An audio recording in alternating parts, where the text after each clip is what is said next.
So let's move on and go to our two-factor, because that was another question being asked by our customers. Now, I mentioned Duo Security, and I want to mention Duo Security because, number one, we use them internally for our two-factor mechanism. Secondly, I've actually stood this up before and configured it, and it is super easy.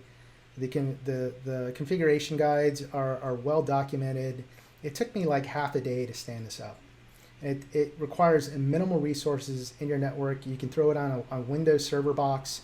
It does need access out to Duo's cloud servers, but that's the only really outside requirement. Other than that, super easy to deploy. It's reliable.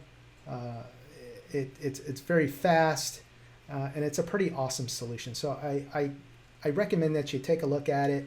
In addition, I believe they still give you 10 free users. So as an organization, as a proof of concept, you can go ahead and stand this up and test drive it and see how you like it.